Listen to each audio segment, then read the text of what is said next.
ವೀಕ್ಷಕರೇ, ಹಾಸನದಿಂದ ಒಂದು 20 ಕಿಲೋಮೀಟರ್ 27 ಕಿಲೋಮೀಟರ್ನಲ್ಲಿರ್ತಕ್ಕಂಥ ಬಾಳುಪೇಟೆಗೆ ಬಂದಿದ್ದೇನೆ.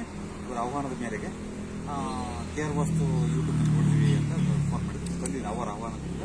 ಸೊ ಇಲ್ಲಿ ಏನಾಗುತ್ತೆ ಅಂತಂದ್ರೆ, ಇಲ್ಲಿ ನೋಡಿ, ಒಂದು ಆರೋಗ್ಯದ ಸಮಸ್ಯೆ, ಅದು ಹೆಣ್ಮಕ್ಳಂತೂ ನಿಮ್ದಿರಕ್ಕೆ ಬಿಡೋದೇ ಇಲ್ಲ. ಮತ್ತೆ ಇಲ್ಲಿ ಸ್ವಲ್ಪ ಅವ್ರದ್ದು ಓನ್ ರಿಸ್ಕ್ಸ್ ಆಗ್ತವೆ ಅಂತ ಹೇಳಿರೋದು ಅವ್ರು. ಯಾಕಂದ್ರೆ ಪರ್ಸನಲ್ ವಿಚಾರಗಳಲ್ಲಿ ಹೇಳೋದು ಬೇಡ ನಾನು ಅಲ್ವಾ.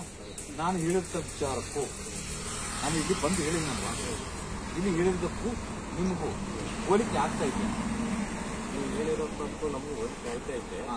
ಈಗ ಈಗ ಆತರದ ಅನುಭವಿಸೋ ಸಮಸ್ಯೆಗಳಿಗೂ ನಾನು ಹೇಳಿರೋದಕ್ಕೂ ನಿಜ ಅನಿಸ್ತಾ ಇದೆಯಾ? ನೀವು ಹೇಳಿರೋದು ನಿಜ, 100% ನಿಜ ಅನಿಸ್ತಾ ಇದೆಯಾ? 100% ನಿಜ. ಸ್ವಲ್ಪ ಮಾರ್ಪಾಟು ಮಾಡ್ಕೊಳ್ಳಿ. ಇದನ್ನ ಮಾರ್ಪಾಟು ಮಾಡಿಕೊಂಡು 3 ತಿಂಗಳು ಹೇಳಿದ್ ನನಗೆ 100ಕ್ಕೂ 100 ಒಳ್ಳೇದಾಗುತ್ತೆ.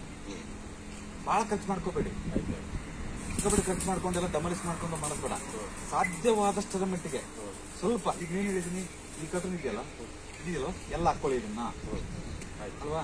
ಒಂದು ಹೇಳಿದೀನಿ, ಹಿಂಗೆ ಸಮಸ್ಯೆಗಳ ಮಹಾಪೂರಣೆ ಆಗತ್ತೆ ಅಂತ ಹೇಳಿದೀನಿ. ಹೌದು, ಅದ್ರ ನಿಮ್ಗೆ ಪರ್ಸನಲ್ ಆಗಿ ನೀವೇನು ಹೇಳೋದು ಬೇಡ. ಬಟ್ ಹೌದಾ ಇಲ್ವಾ? ಹೌದಲ್ವಾ? ಹಾಗಾಗಿ ಏನೂ ಆಗಲ್ಲ, ತಲೆಕೆಟ್ಕೋಬೇಡಿ. ಇದನ್ನ ಸ್ವಲ್ಪ ನಾನು ಹೇಳಿದಾಗೆ ಸರಿಪಡಿಸ್ಬೋದು, ಸರಿನಾ? ಏನ್ ಹೇಳಿದೆ ಅಂತ ಪಾಪ ಅನ್ನೋದಕ್ಕಿಂತ ನೀವು ಪರ್ಸನಲ್ ವಿಚಾರ ಹೇಳೋದು ಅವಶ್ಯಕತೆ ಇರಲ್ಲ ಅಲ್ವಾ. ನಿಮ್ಗೆ ನಿಜ ಅನಿಸ್ತಾ? ನಾನು ಹೇಳಿದ್ದು ನಿಮ್ಗೆ ನಿಜ ಅನಿಸ್ತಾ? ನಂಬೋದಾ? ಎಲ್ಲರೂ ನಂಬೋದಾ? ನೀವು ವೀಕ್ಷಕರಿಗೆ ಏನ್ ಹೇಳ್ತೀರಾ? ನಮಗೆ ಒಳ್ಳೇದಾಯ್ತು ಅಂದ್ರೆ ಅವ್ರಿಗೂ ನಾವು ಒಳ್ಳೇದಾಗಿ. ಈಗ ನಾನು ಬಂದು ಹೇಳಿದ ಗುರುಗಳು ನಂಬೋದು ಅಂತ ಹೇಳ್ತೀರಾ? ಹೇಗೆ ನಂಬೋದು ಅಂತ ಹೇಳೋದು? ಓಕೆನಾ? ಸರಿ ವೀಕ್ಷಕರೇ, ಇಲ್ಲಿ ಬಂದು ನೋಡಿದಾಗ ಇಲ್ಲಿ ಏನಾಗ್ಬೋದು ಅಂತ ಹೇಳಿದ್ದೀನಿ. ಆದ್ರೆ ಪರ್ಸನಲ್ ವಿಚಾರಗಳು ನಾನು ಬಿಚ್ಚರ ಮಾಡಕ್ ಆಗಲ್ಲ. ಅವರ ಒಂದು ಪರ್ಸನಲ್ ವಿಚಾರಗಳು, ಅವರ ಮನೆಯ ವಿಚಾರಗಳನ್ನ. ಹಾಗಾಗಿ ಅವರಿಂದ ಏನ್ ಹೇಳ್ಬೋದು ನಾವು?